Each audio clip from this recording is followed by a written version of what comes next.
The first question is about the album title, Oblivion with Bells. What does this strange album title actually mean?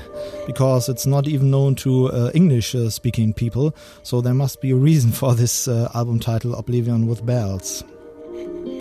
I think it is, actually, yeah, I think it is. In England, if something's got bells on, it's always got that extra bit.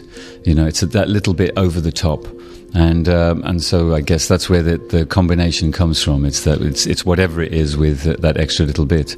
And it's a line from one of the songs on the album.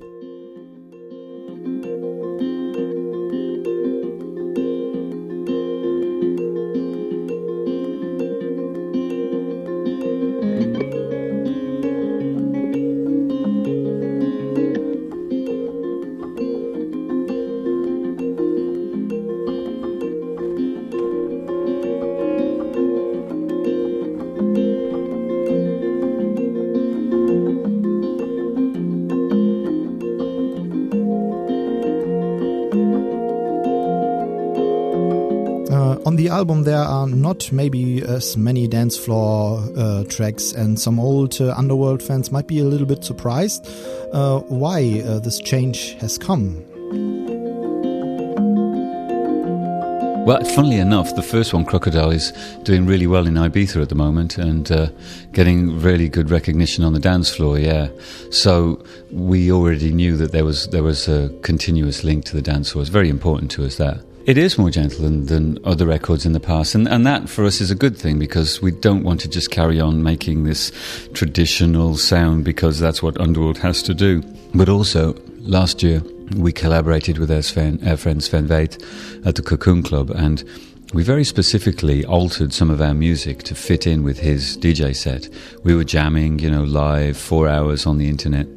And we changed some of the beats and slowed some of the tunes down and made them a bit kind of deeper. And things like Crocodile was very, very much altered, trying to fit in with Sven.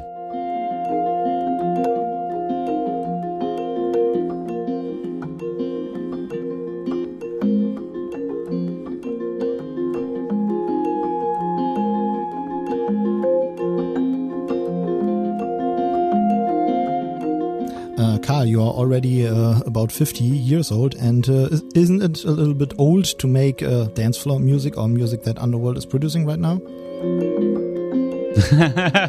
Well, that's what happens when you stick around.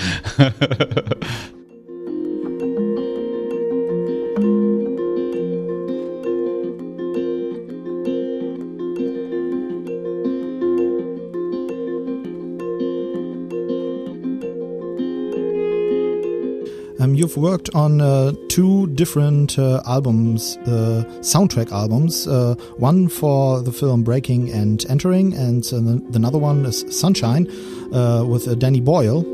Can you tell us something about this and the influences and everything else? The soundscapes have always been there in our music, the electronics, the ambiences, the orchestral pieces and the fusion with guitars have always been there. But what's happened in this last period of 3 or 4 years is we've come into contact with things which have reminded us of our roots. One of them would be the 2 film scores that we've done. One of them would be a renewed passion for German electronic music as through the German club scene. And another one would be the web radio show that we do on underworldlive.com, where we are playing out lots of independent music of all musical genres that have reminded us about our eclectic outlook on life. And so those 3 have really reinvigorated a passion for being ourselves, I suppose, really.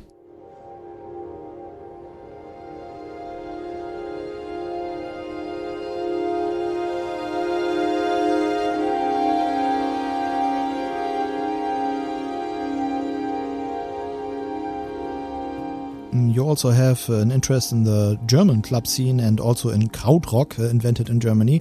Can you tell us something about this and what is the information behind it?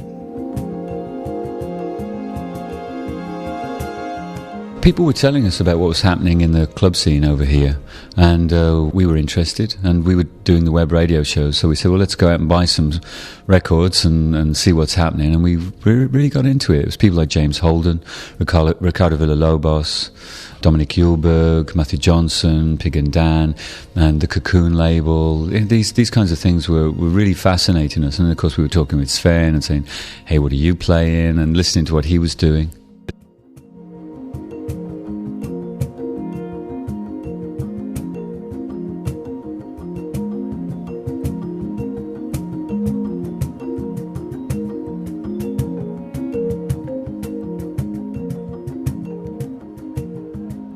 Of course, there was a big success with one of your tracks, maybe the biggest success, with the song Born Slippy Nukes for the film Trainspotting. And were you anxious to do this again, or is it something that you didn't want to repeat the same formula, so to say, and do such a song for a soundtrack? Or how would you say what's the best to do next then for a soundtrack? It was funny, really. I mean, this is our fifth film with Danny now, and he asked us to do Sunshine while we were just finishing Breaking and Entering, and Breaking and Entering had already put Oblivion with Bells back by about a year, and we said to Danny, look, there's no way we can do this. We'd love to. We love working with you, but we can't. We're just desperate to get back in the studio. And then he showed us the rushes of the film, and we went, we hate you. You know, we have to do this, and we scored that movie. We wrote a lot of the music for that film, which meant that a song like Glam Bucket was written for Sunshine, and actually, because it didn't make it to the film, and we loved that music so much, we included it in the album. But yes, you're right. There was this at the end. There's a film called there's a track called Peggy Sust, which comes on right at the end, and we went, oh, I hope this isn't going to be another Born Slippy. You know, let's let it go. You know.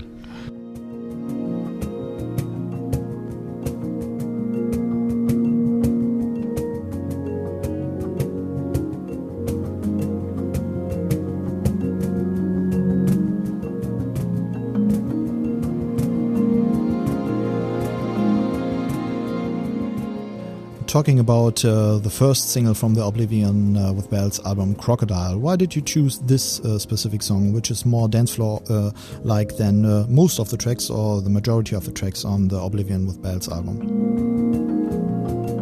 It was by choice, and we've been doing this for a long time. Rick and I have been doing this for 27 years now, and we're still together with Stephen Hall, the head of Junior Boys Own Records, as part of the team, and our connection with the dance floor is really important to us, and it's always been a way of publishing our work without the necessity for it to be a big pop hit record, and that energy that we get from the connection with the dance floor is paramount to what Underworld's about. It's like the rails that a train runs on for us.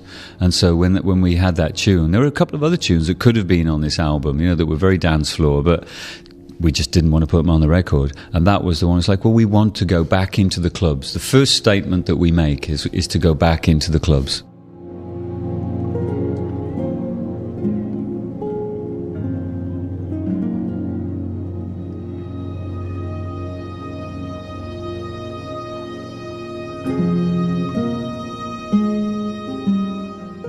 There's also a song called Ring Road on the Oblivion with Bells album. What's the story behind it, and can you tell us something about the song Ring Road? Yeah, John Cooper Clarke. I'm glad you said that. Oddly enough, people have made the connections with the streets, and you kind of go, well, that's interesting. We like the streets, but of course we were talking about the urban condition before that, and John Cooper Clarke was before us, and Linton Kwesi Johnson, and the great inspiration for me is the Last Poets, and that day I was listening to a Last Poets album and going, I don't know what to do. We've got this groove. I think I'll go for a walk and write about it and come back and sing about it, which is what happened.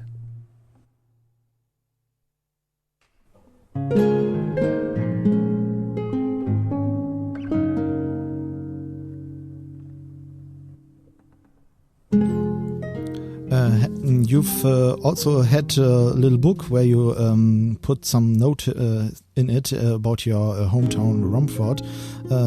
What's this actually? Is it true about this information, or what can you tell us about this?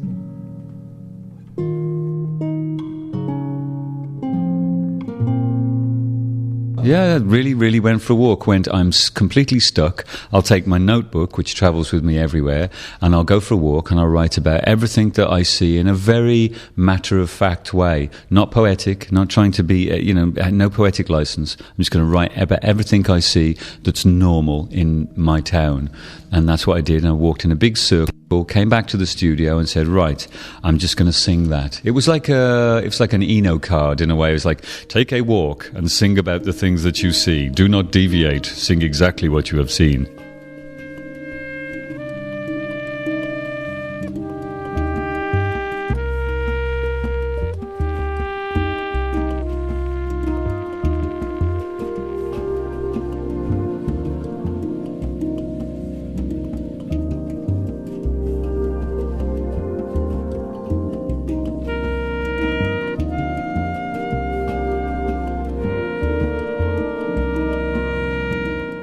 You're living in Romford, Essex, and what's the connection with the London club scene then?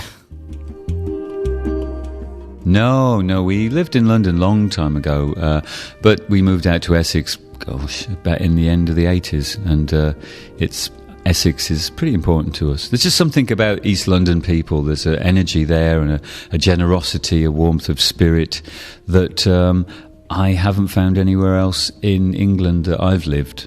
I think in the north you get it very much, but there's something about East Londoners that I really like.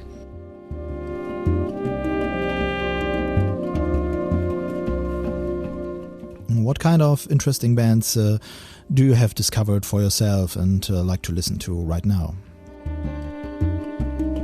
The whole kind of new rave and Enter Shikari and the Klaxons and people like Justice from France and Simian Mobile Disco, and these people, they're doing some really interesting things where they're representing us with sounds that are familiar but in a different way, just in a bit different way, and in a way that we do and we have, but they're doing it with their own signature, and very excited by that. In fact, we're bringing Simian Mobile Disco on tour with us when we come around Europe, which that's really exciting because I love that album. It's a great album.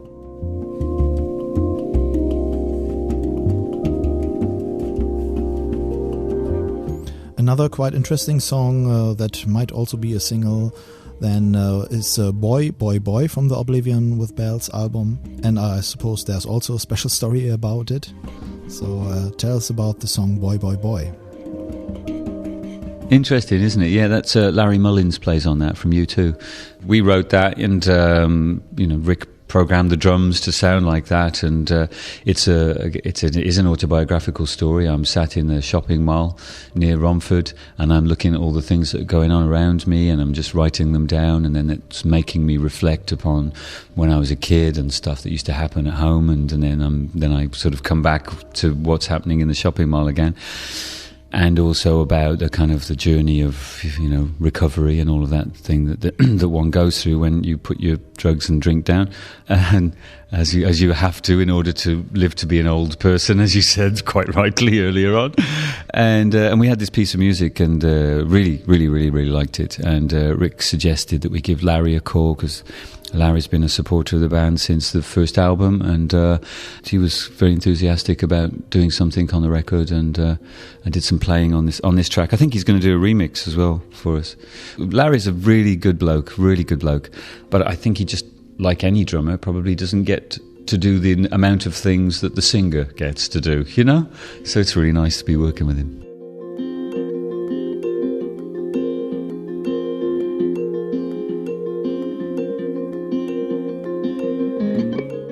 You've recorded the album Oblivion with Bells in the legendary Abbey Road studios, where also the Beatles have recorded and lots of other bands. Why did you go there, and was it something special that you also wanted to record in the Abbey Road studios then? Well, most of it we recorded all over the place, on our laptops, in our home studios, at Lemon World, our main studio in Essex. Some of it we recorded at Abbey Road because we had such a good time recording the soundtrack to Breaking and Entering with Gabriel Yared there. We wanted to go back to Abbey Road. Our first group, Freur, had recorded one track in Abbey Road in the old Beatles studio. And in fact, I think we were one of the last groups to use their old desk. And we hadn't been back since 82. And when Gabriel got us to go back and record there in that fantastic studio, we just had to go back. So we had a great time there.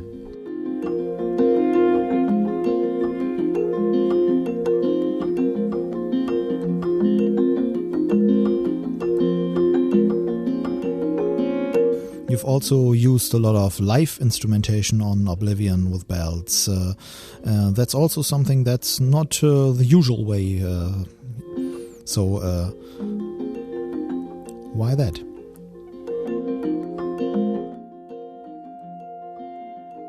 Yeah, we always play a lot of live instruments, more than people actually think, because we actually treat a lot of the instruments. But yeah, largely I would think, out of our experience at working with Gabriel Yared on the Breaking and Entering soundtrack, we three, Gabriel, Rick and I, encouraged each other to play our traditional instruments. So Gabriel is a very fine jazz piano player, very fine.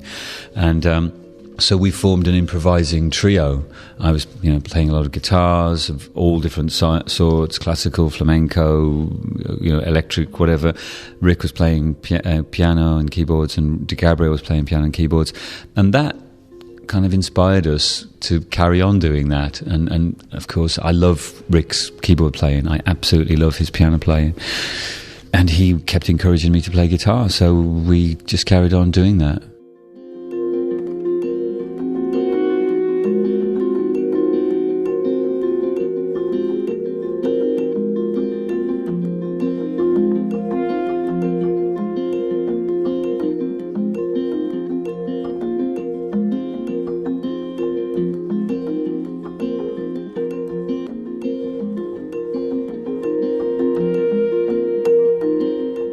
You've used a lot of vocoder stuff on the album, and the vocoder has become your best friend, so to say, then, Carl.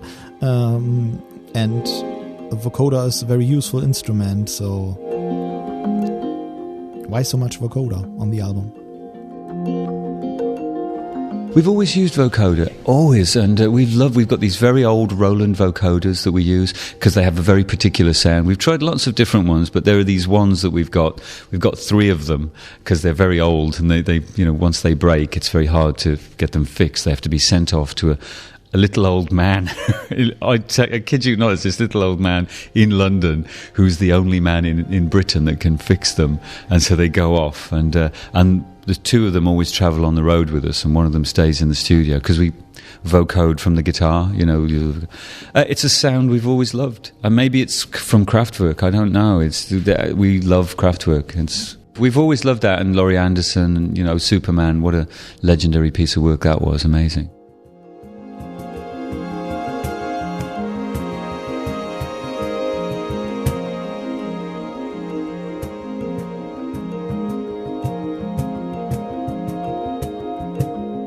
You also use repetition as a kind of musical idea in your songs, and there's a recurring theme of this. Yeah, it comes from funk. It really comes from funk, loving funk. And Sly and the Family Stone, James Brown, Parliament, Funkadelic, the great funk bands where the guitarist plays a loop over and over and over again, and it doesn't change. It keeps repeating, and somehow the energy keeps growing, and the bass player and the drummer play in loops, and they're all playing in loops, and over the top of that, other instrumentalists and singers freeform, and they move around on top of that. And then when Kraftwerk started to do that, where they've got the machine doing the repetitive beats and the humans moving about over the top of it, we got so excited by that. There's something in the sort of kinetic energy between the precision of the machine and then the human that plays over the top of it. I mean, as a guitarist, it's fantastic to play over the top of a machine because it's bang on the beat, so you can drift about and keep coming back to the beat. I did a lot of session work in the early 80s. A very famous drummer was on one of those sessions out in California, and I nearly got sacked from the session.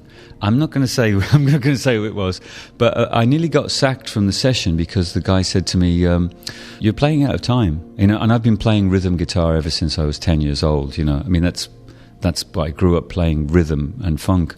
You're playing out of time. You're playing out of time. I'm like, I don't think so.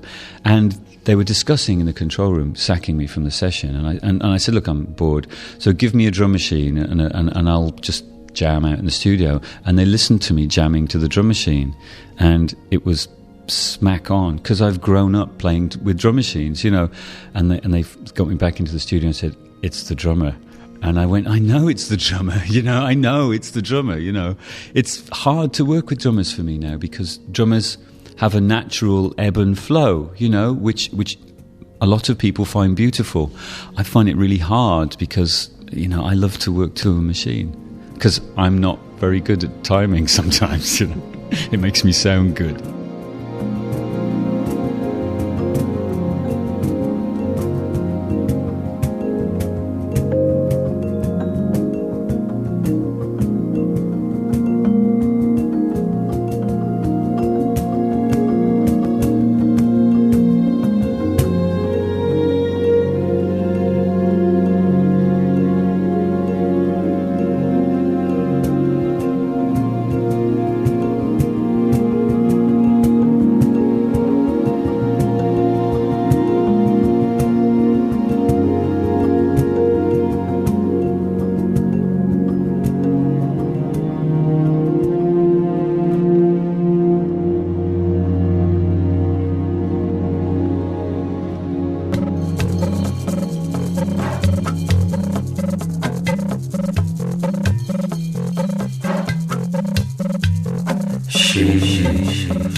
Your words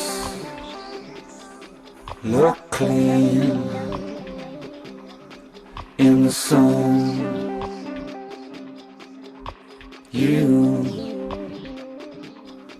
Your face, you move above me.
What a wonderful song, Like a Swimmer. That was actually one of the bonus tracks or B-sides.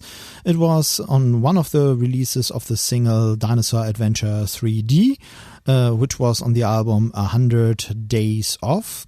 Yeah, but we haven't come to this album as we still do another part of the interview and, of course, the River Run series of, net-only or internet-only releases and mixes also. The second part with various parts in it of the interview will follow right after the next song.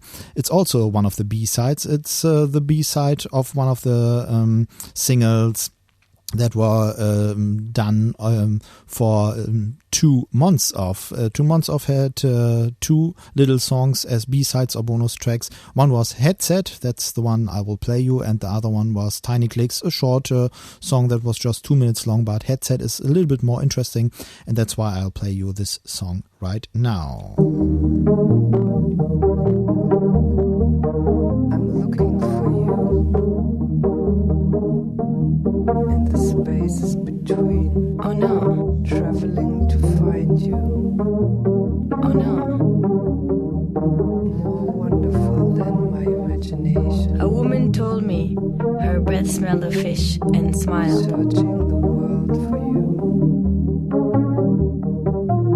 Isolated in trance. Like I always hear you. That should be today. And the traveling space moving. I met a man who told me his passion was fountain pens. I'm closest to you like this. He told me that if the bailiffs came, they could take his house as long as they left his fountain pens. More wonderful than my imagination. He said, I'll live in a cardboard box and take my fountain pens.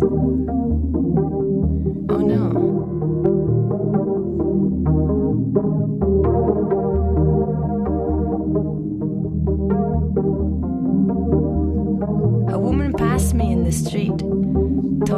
to a cell phone. Enjoy your lasagna, she said.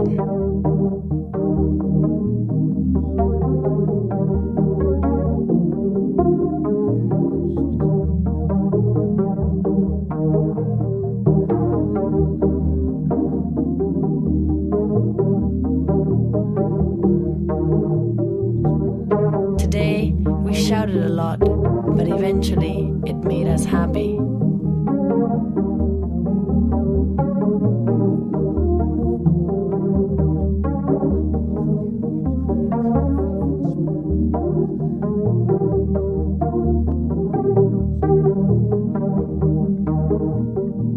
Last night, it was a disaster. Today, we are 2 steps away from disaster.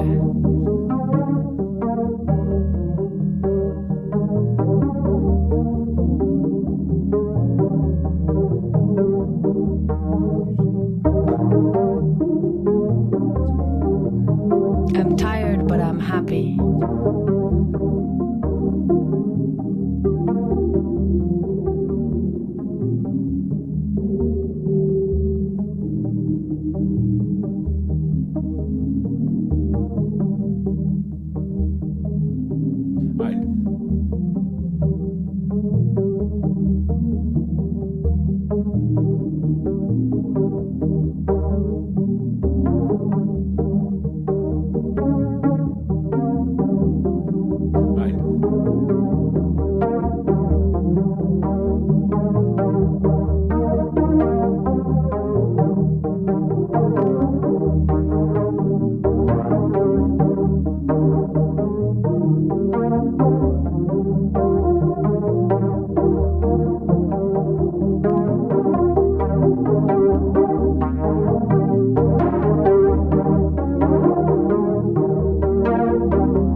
we come to the next part of the interview with Karl of Underworld.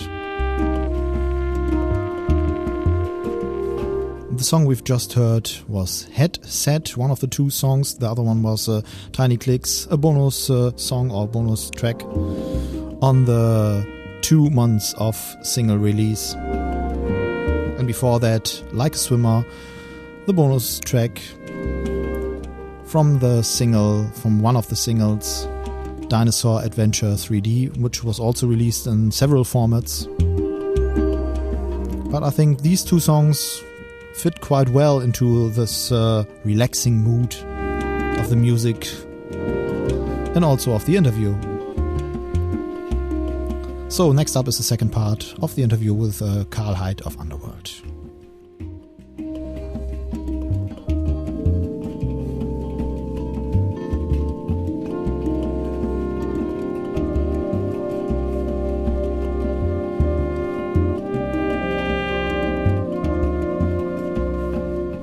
Karl, the lyrics that you write are sometimes, not really easy to understand, so to say, for non-English speaking people, or maybe even for English speaking people, as they have a certain kind of flow that fits quite well to the rhythm, but doesn't always make natural sense, so to say. So what's the mystery behind the Underworld lyrics, mostly then? They are, but in the beginning of this Underworld, made a very clear decision that the group we would change the shape of the group. We'd put the drummer at the front and the singer at the back, so that the singer would be dictated to by the drums rather than the other way around, which is what normally happens. The drummer sits behind the singer and doesn't interfere. In this group, the singer sits behind the drums and doesn't interfere. And sometimes you decide that you don't want to spoil a piece of music by using your voice on it. And other times you think I can find ways of enhancing the rhythm by using the human voice. So you say, okay, so what are you going to sing? Are you just going to sing something repetitive, or are you just going to sing any old thing that you can just find in a magazine, or a word that you can say? No, what are you going to sing? Well, I don't know. What am I going to sing? And very early on, they were inspired by two things. One was the playwright Sam Shepard. He wrote a book called Motel Chronicles, which was a series of small vignettes of just a description of a room, or of a man driving down a road. You know, there was no beginning, no end, but there was a middle. I thought, I can do that. And then there was Lou Reed's New York album, and that was astonishing for me. I thought, how does this man write conversational American? And I thought, well, maybe he sits in a cafe, in a bar, and he writes down stuff that he hears people speak, and then he goes and sings it. I can do that. So I kind of combined the two, and that's what I've been doing for the last 18 years. And then a piece of music inspires us to use the human voice. I open my notebooks, and and I see some writing here that seems to feel right to the mood of the music, and I start to improvise on the words that are on the page.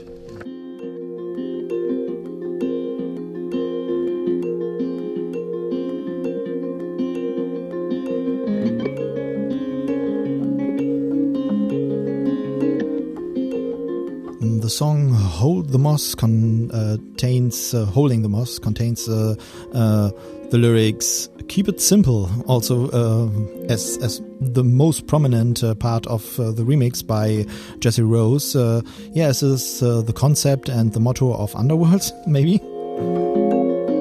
Yeah, keep it simple. One foot goes down in front of the other. Yeah, it kind of helps when you keep it simple. We can get a bit complicated sometimes, but we're trying.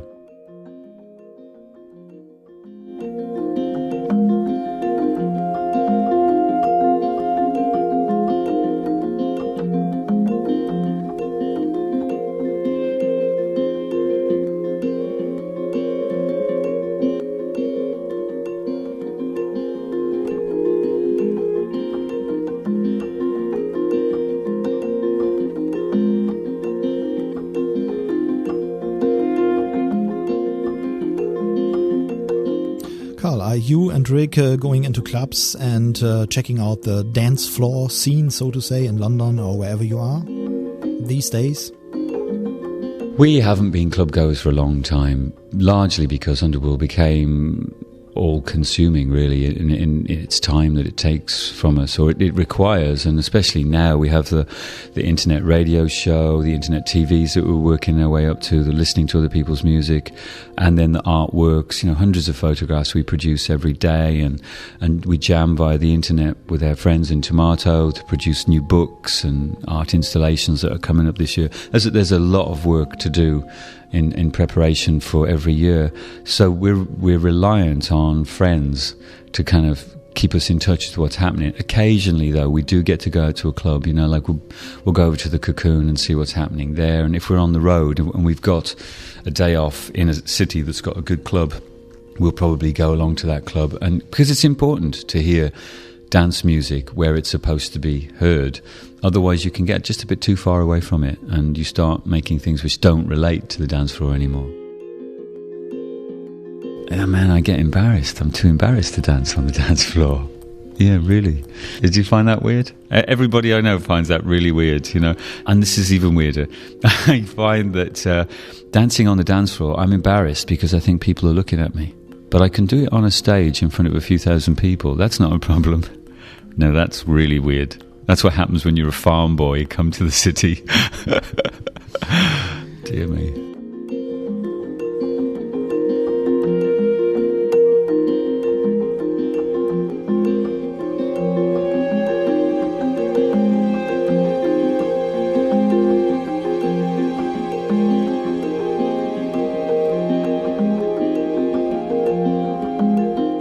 Usually talk about that the music of Underworld is a big mix of everything thrown in a pot and then having it mixed up, so to say.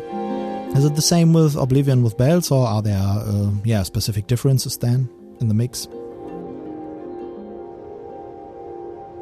Nothing more than any other album for us, really. This is just a part of the journey. You know, the 3 download-only albums, the 5 12-inches, the 2 film scores, the triple live album that we released from our Japanese show, they've all contributed, along with our love of German club music and the web radio show, and all of that makes for a very eclectic album.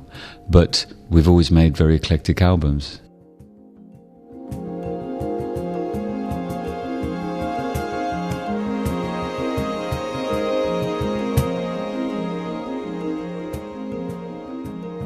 Some songs on the album maybe sound like they could also fit on the Café Del Mar sampler compilation.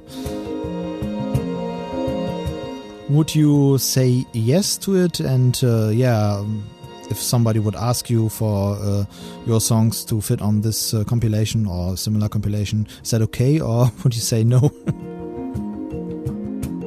Sure, well, yeah, but in the early days, you know, back in the early 90s when the first tune, I'm trying to remember what it was now, got on Café Del Mar, that was big for us. That was really, really big for us. And I remember sitting on the beach in Ibiza, you know, listening to one of our tunes, kind of watching the sun go down, going, yeah, I get it. It's just cool. You know, yeah, things become institutionalized, don't they? And that's why we have to keep moving on.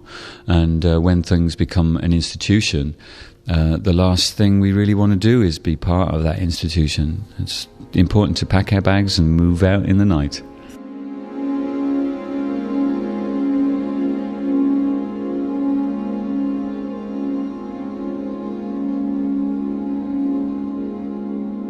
When you look at the actual music scene right now these days, what can be the best or the most best possible contribution of Underworld right now then? Trouble, yeah. In the sense that, what is it? You know, we've always been awkward. Rick and I have always been awkward. What are we? What are we trying to do? We've never been purists, so it's never been simple to pigeonhole what we do. Even when Freur were doing that thing, it wasn't really a pop group. It was trying to be a pop group, and it wasn't really an electronic group. It had a lot of electronics, and it wasn't a fashion group, but certainly wore a lot of clothes, you know.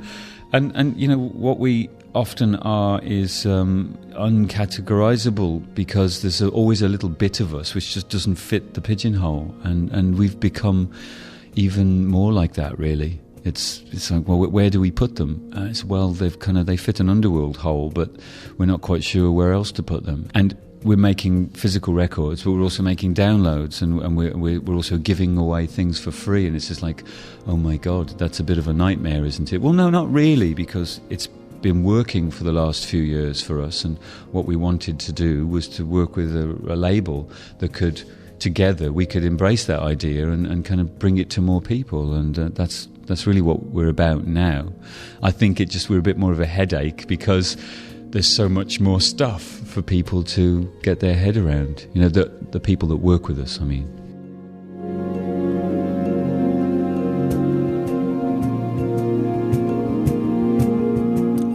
When you're touring, how do your live shows come together, and what is included in the live shows, and how do you arrange it and everything else then? We're always improvised. There's no set list. We're improvising. There are three of us on stage. There's Rick and me, and Darren Price has been with us for a long, long time now. We walk out on stage, make the decision about the first tune as we're walking onto the stage, and we let the crowd lead us as what should happen next, just as DJs taught us to do, really. And then we improvise, just as jazz musicians taught us how to do, and be live. You know, those are live instruments. Just because it's a Gibson Les Paul, and then there's a mixing desk and a Macintosh and a microphone, and you know, they're all instruments. They're all live instruments. And we use them to improvise and to go wherever the crowd takes us. Lots of visuals, again, improvised, live cameras on stage, films generated from our company Tomato, the lights, the sound, everything is improvised. We just go out on tour with a crew that we've been with, some of them for 20 years, and say, it's great to be on tour with you, have a good show, you know, and they do whatever they want to do, really.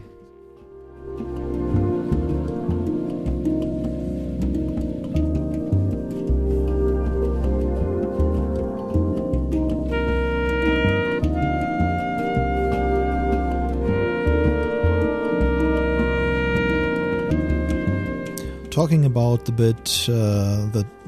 about Tomato, the design project and the company that you've started, is it still important for you and to carry on with it, or do you think other people can take over this project and you are going another way with Underworld or with other projects then?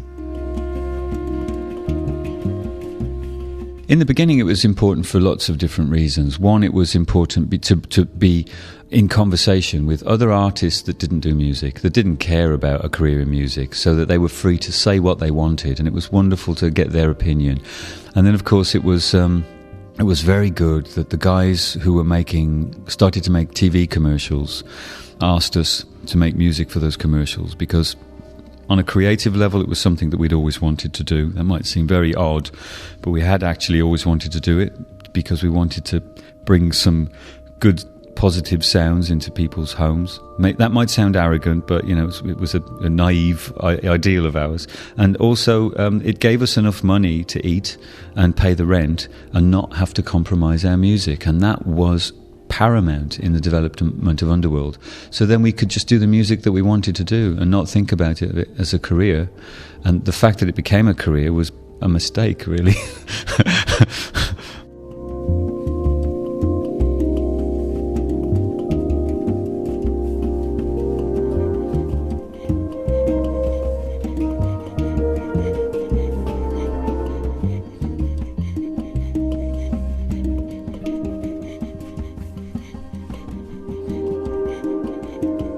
Back in the beginning of the days of the acid house or house scene in the UK, how was the scene back then and compared to now, and what were the basics as they've started and as you've started also making music, and how did it influence you then?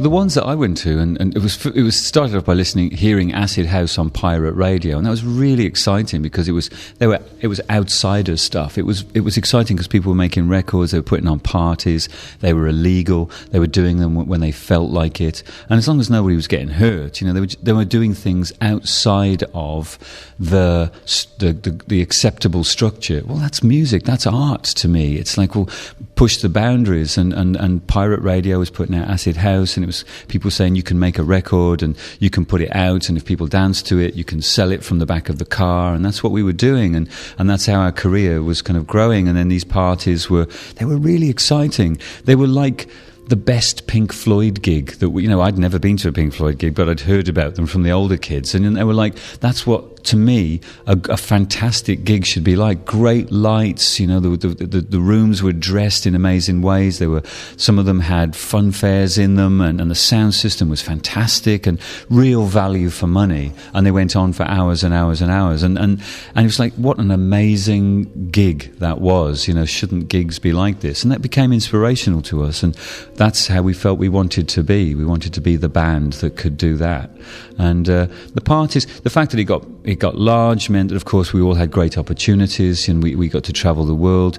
We got to play in castles and on mountains and on beaches and Roman amphitheatres and the kinds of places that rock bands never got to play normally. So it was just amazing. It felt like, hey, let's have a mad idea and do it. And that really it felt like being kids and something we'd always wanted to do.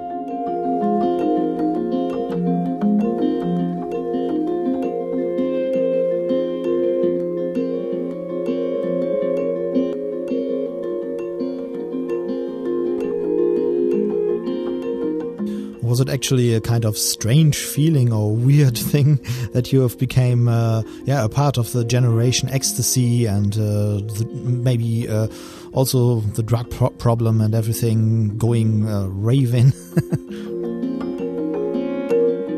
I don't know. I never did drugs. And honestly, isn't that hard to believe? I mean, even today, people say to me, oh my gosh, you must be completely out of it on stage. I never was out of it on stage.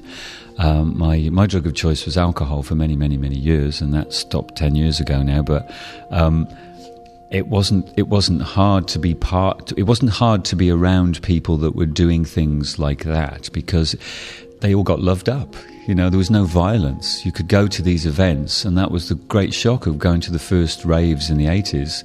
And it was like, wow, you could instantly feel it was a very non-violent environment. And I'd grown up as a kid going to gigs where people, ended up beating each other to a pulp because they were drunk and violent. And so this was an amazing thing, really.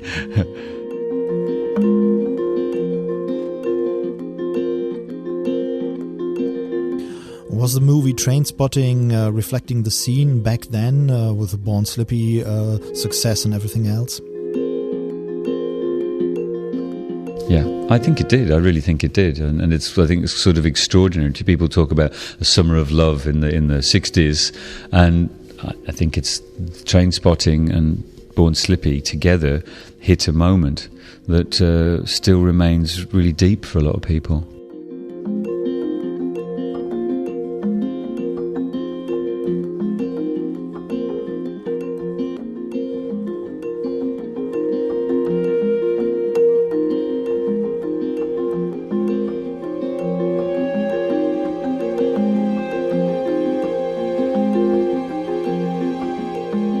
You've already started very early to include the internet and new digital media, so to say, in your activities, like an own homepage, a radio show, live transmissions from your studio and everything else.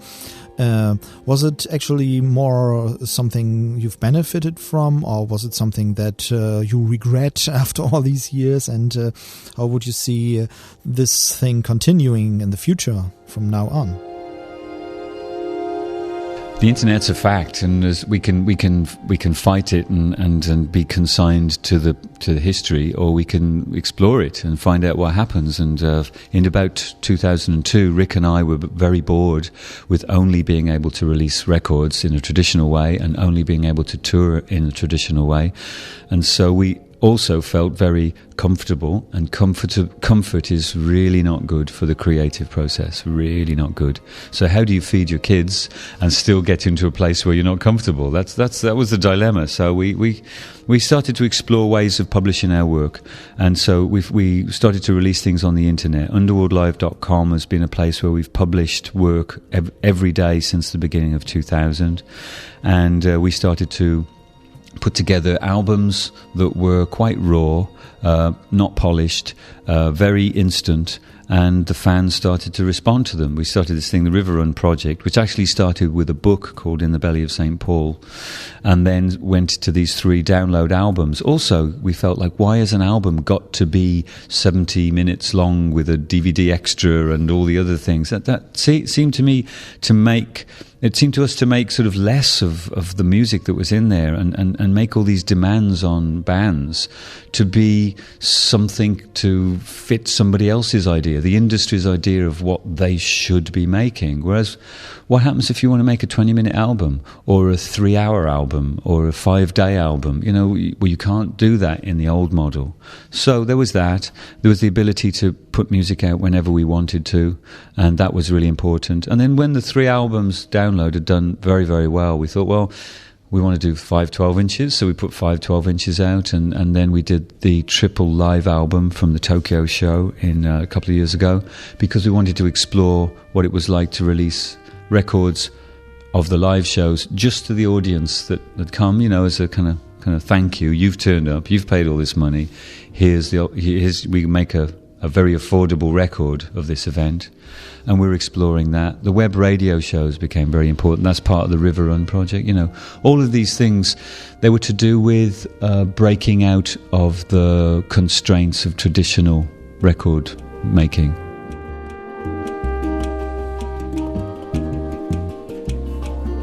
How does your own internet radio or web radio started then, and what was the general idea behind it? Web radio on underworldlive.com came about because John Peel, our great teacher from the BBC, asked us to look after one of his shows when he went on holiday.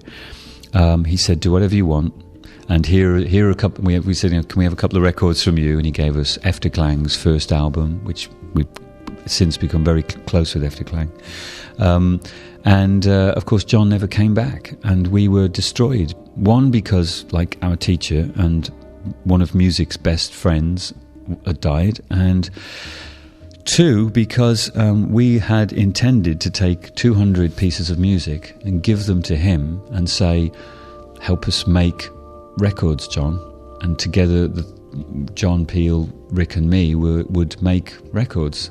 And he went and died, and we had no plan. That was our plan. That was our big plan, you know. And so what do we do? And we kind of had to think about what we were going to do next. And one of them was in talking to the young guys at the BBC that were in his team and saying, well, we have to carry on. We just have to carry on. You guys carry on producing specialist shows for the BBC, and we will carry on what John's taught us and make a web radio show, which is what we've done.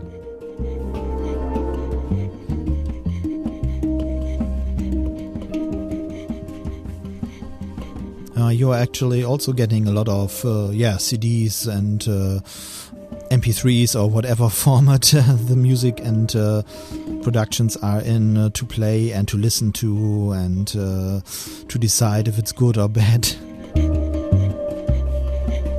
It's so fantastic. Every week in the post we get stuff which is so amazing, so exciting, and it's had, again, a big effect on this album. Big effect. Me and Rick get together in a room and we go, right, we're going to do a show, and we spend all day just listening to stuff. And I do what John sort of taught us to do, and that's like, you know, put a star, 2 stars, 3 stars against tracks. So when we come together to play Rick, and we have a listening day, and we put together a set list, and then, you know, we play people's music, and then we jam our music, and we give away unreleased material, and we have a chat room and a webcam, and we do what John used to do, really. And sometimes you do a specialist show, and sometimes you do a very eclectic show.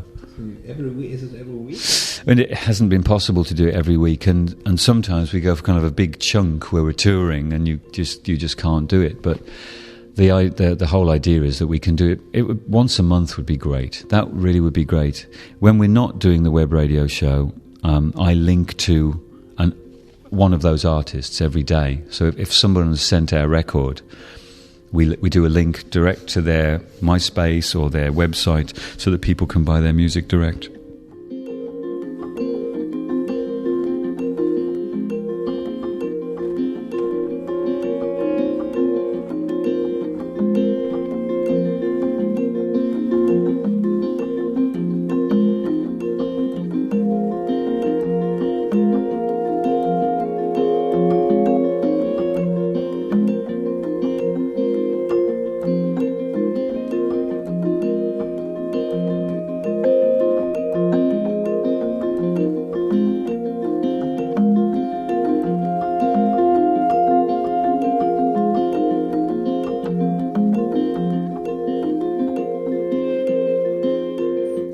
that was actually the interview with Karl Heid from Underworld. A very long interview, and we have already 2 hours of the 3 hours show put behind us, and just 1 hour remaining, but still the album 100 Days Off and the Everything live album, some remixes, and of course some examples of the River Run series. The next one is a song that was original also on the River Run series, JAL to Tokyo, and there was a remix done by Paul Woolford, and that's the one I will play you right next. So a little bit more dance floor stuff after all this chill out and down tempo things, and lots of information by Karl about Underworld and what they are doing these days.